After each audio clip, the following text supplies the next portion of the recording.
So for us to have this opportunity to create goodness and merit, it depends on forbearance and endurance.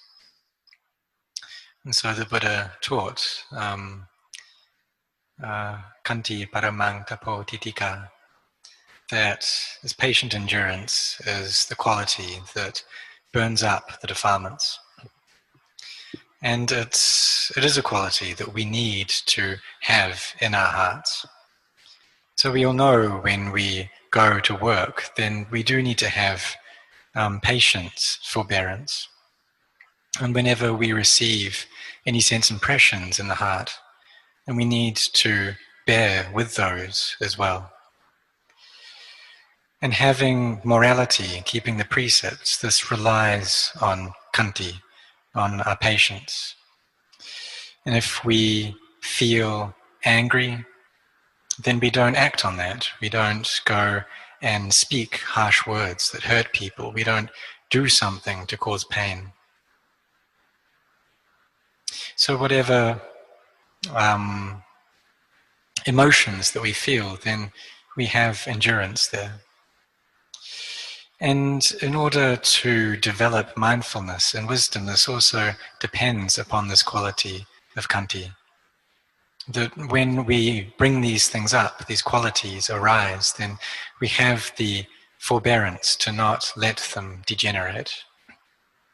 And it's a quality that all wise beings, the sages, they praise. And something that us practitioners need to cultivate and develop in our minds.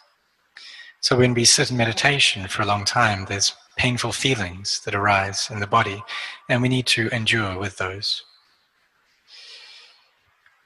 And so we have this patience, endurance in our practice, in our work, and we need to do that in order to be able to succeed.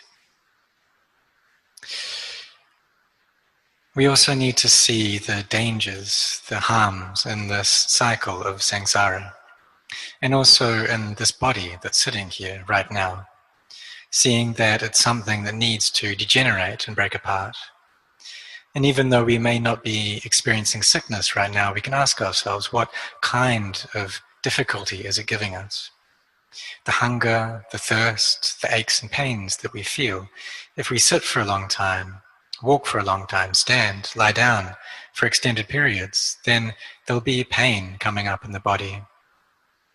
If the weather's too hot, if the weather's too cold, if there are a lot of insects that disturb us and bite us, this is all a cause for physical discomfort. In some countries, they don't have many insects, so they don't have to deal with the discomfort of that. But usually in those countries, the weather's either very hot or very cold, or it's extremely humid.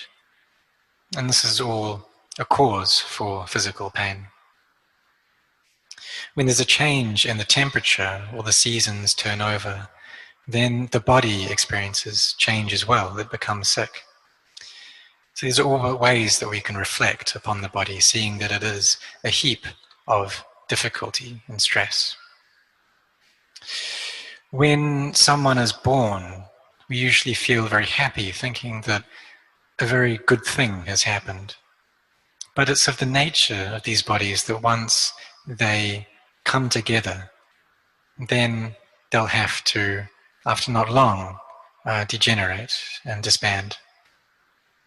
That they arise in the beginning, and in the middle they persist for a while, and in the end they cease. And this is a law of nature, that whatever arises is of the nature to cease. So whenever someone is born, then that creates the causes for old age, sickness and death, and these arise as pairs, and no one is able to escape from this. When there's birth, then by necessity there needs to be old age, sickness and death. But it's the mind that comes and attaches to this form while it's in the womb. And we want it to live forever. We don't want it to change. But we can contemplate that if this body never underwent change, would that be a good thing? If when we were babies, then we just stayed in that state, we wouldn't like it, would we? We wouldn't be able to help ourselves. But as these bodies develop and grow, they reach a point where they stop growing, and then they start to degenerate. And this happens gradually, until in the end, the body undergoes sickness. And finally, we come across an illness that no one is able to treat. The doctors can't help us.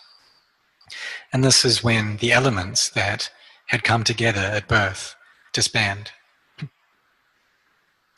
These human bodies that we have are very efficient systems. And so they have the system of processing the blood through the body. But even though they are very efficient, they'll reach a point where we're not able to treat the various illnesses that we can experience, and we'll have to experience degeneration until eventually the cells aren't able to repair themselves, and then by nature the body breaks up. So this ceasing, this breaking up of nature is anicca, is inconstancy, instability, dukkha, stress or suffering, and anatta, it's something that we can't control. So these bodies that we have sitting here, we're not able to control them. And so the Buddha posed the question, form, is it constant or inconstant? And is it a source of happiness or a source of pain? And if these bodies are inconstant and a source of pain, they have change as their nature, then is it appropriate to go and attach to them? Should we attach to any form of physicality or mentality? If our minds are calm and in a peaceful state, then we'll be able to see that all forms in these bodies, they really aren't constant, they're not stable, they're not a source of happiness, and this is the truth. They're not self, and that's real, they really aren't self. And we'll see this. But it depends upon the calmness of the heart to see clearly into this nature, to give rise to wisdom. Why is it, though, that when we come to sit, our minds aren't still, they're not peaceful? It's because they have habits, these bad habits, of proliferation, of finding delight in sensuality, of getting averse and angry, of being scattered, and thinking about a number of different issues. Or they go off and become drowsy, sleepy. They get into doubts and worries, or get annoyed over things. These are the qualities that prevent the mind from settling down into peace, from becoming quiet and still, from gathering into samadhi. They're one kind of phenomena, one kind of Dhamma, but they're an unskillful Dhamma. These 5 hindrances. These are the Dhammas which prevent the mind from getting into samadhi.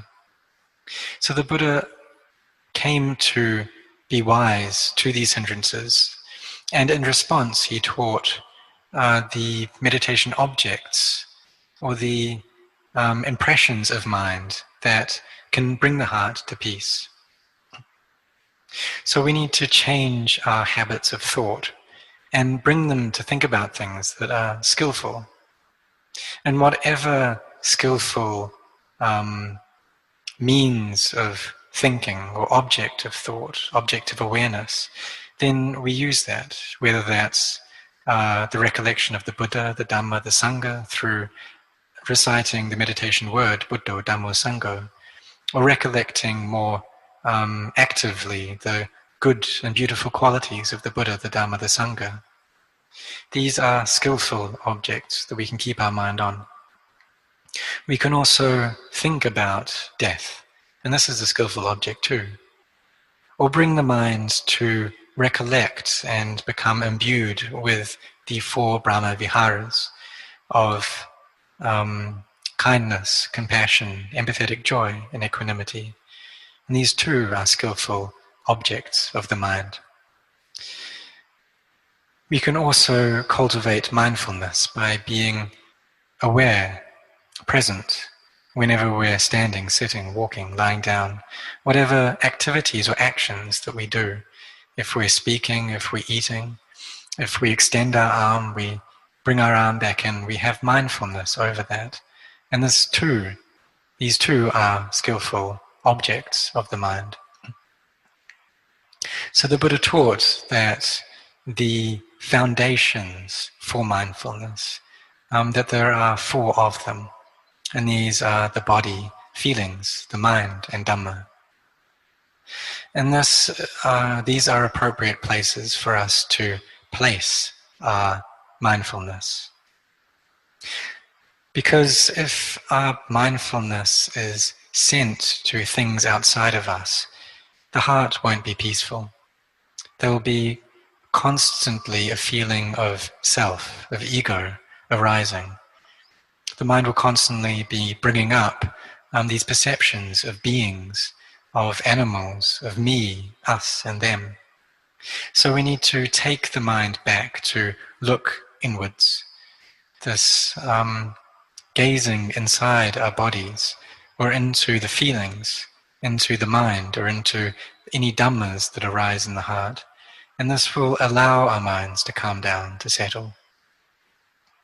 So when we take up the body as the focus of our sati, of our mindfulness, then one means of doing that is looking at the breath coming in, the breath going out, because this is one aspect of the body, what we call anapanasati, the recollection of the breath. We can also recite Bud with the in-breath and Do with the out-breath until the mind calms down, comes to peace, until it has that mindfulness that's strong enough to bring about samadhi. So this mindfulness, the quality of recollection and sampajanya and all around knowing, they need to arise together. And whenever we are practicing meditation like we are now, then we have morality as well. Sila is a part of that practice by necessity, because when we come to sit, then our bodies and our speech are in a peaceful state.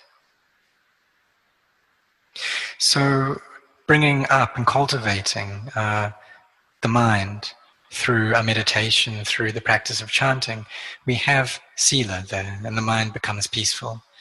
And as it grows in peace, then samadhi starts to arise. And then how does wisdom manifest in the heart?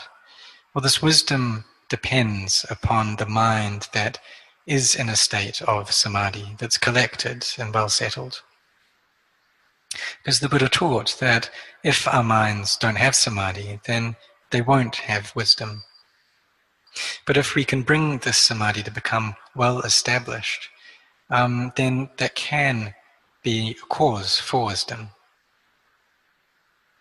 We'll see, though, that this establishment of the mind, the collected nature of the mind, is also under these 3 characteristics. It's inconstant, it's something that arises, persists, and ceases. And we're not in a state right now where we can keep that peace of mind forever. The established nature of the heart will start to diminish. So this is yet another Dhamma that arises, persists, and ceases. And just like all other forms of physicality and mentality, they all fall under these laws, these characteristics of anicca, dukkha, anatta, of inconstancy, stress, and not self.